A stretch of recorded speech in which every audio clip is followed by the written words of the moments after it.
Tony's presentation, which is talking specifically about the media. Some of us may choose to do media work, some of us may not. Most of us, however, have to use our voices, and that's what my session is going to be about. I'm doing a sociology PhD right now, but back in Canada, before I became a PhD student, I was a vocal coach and worked primarily with singers, and that's sort of the bank of knowledge that I'm drawing on today. I mean, we all use our voices all of the time, but often we don't really pay much attention unless there's some sort of problem with how our voice is working. And so the session today, my aim is really to just help you to learn a little bit more about your voice and get a sense of the fact that you can change the way it works for you. The fact that you can take control of your voice and develop it to help you do the things you want to do, whether it's teaching, whether it's presenting at conferences, whether it's just speaking in everyday life. I'm going to have a few different exercises throughout the presentation that I'll ask you to experiment with. I promise they aren't too intimidating. They might be a little silly, but the point is really just to get you experimenting with your voice, because all of our voices are very different, and it's a very personal process. And for that reason, I don't want to just speak at you the whole time. I'd like you to be able to feel some of that and feel the difference. So hopefully you'll play along with me if you're comfortable. So my first main point is really you can change how you use your voice. Sometimes we have this sense that our voices are inherently quiet, inherently unexpressive, inherently whatever. And my main point is to say to you that's not the case. Certainly all of our voices are different because our voices are connected to our bodies and the way our particular bodies are composed. But most of the time, it's a matter of we all develop certain habits about the way we use our voice. And so we train ourselves over time to think we have quiet voices, we have unexpressive voices, or whatever else. And we can, through work and through attention to our voices, really develop them to our best benefit. It is certainly a long-term process, and it is a very personal process. You need to work with your own voice instead of trying to imitate someone else's. But it's absolutely possible.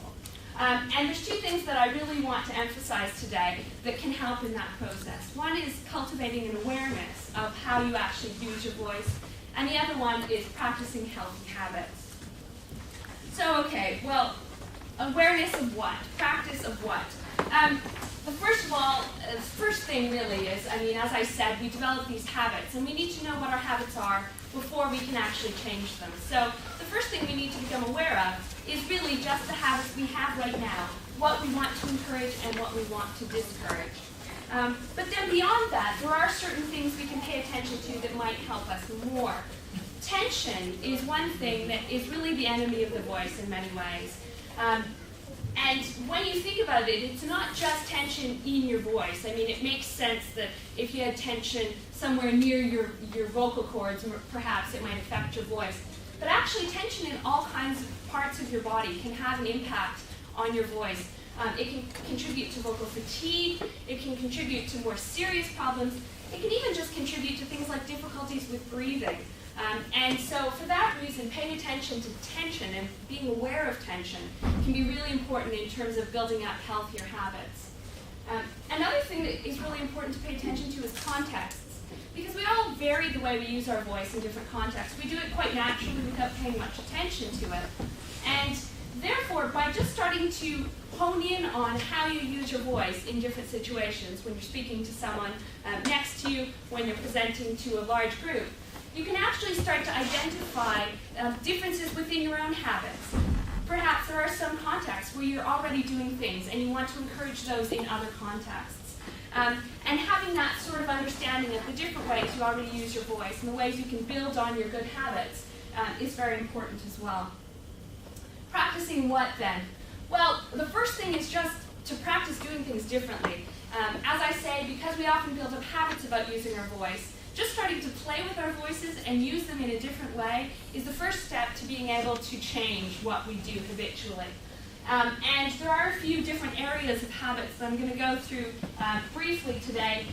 Relaxation, breathing, and expression are some areas that can be useful to try playing with and developing different habits that might be more desirable.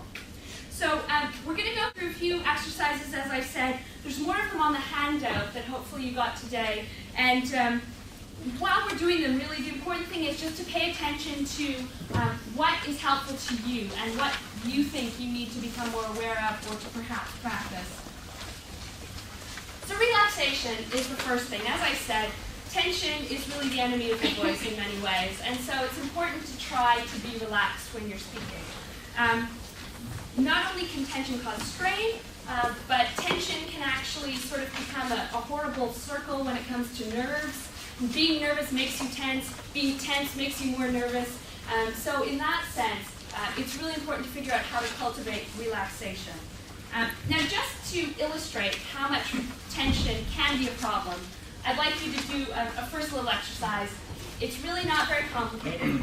What I'm going to ask you to do in a moment is to tense all of the muscles in your neck, your upper body, hunch your shoulders over. Just try to tense every muscle you can possibly find in your upper body.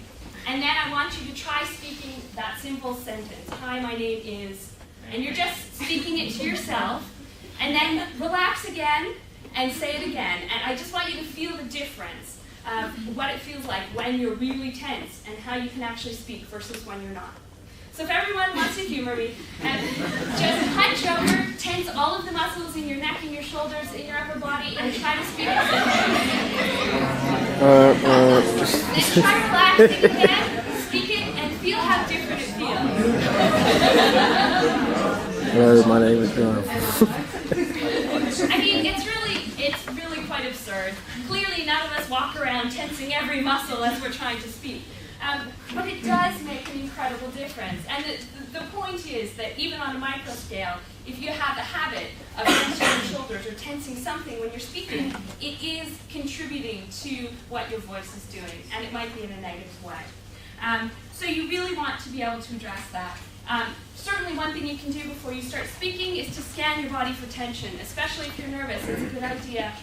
Find things you can do to just relax your body, move about a bit. Make sure you aren't holding tension that's going to help fight against you as you're trying to communicate. And certainly posture is an important issue. I won't go into much today, but various body techniques, things like Alexander technique or doing Pilates, can help you to fix issues with your posture, which could actually be causing different types of tension in your body. So that's something to think about as well.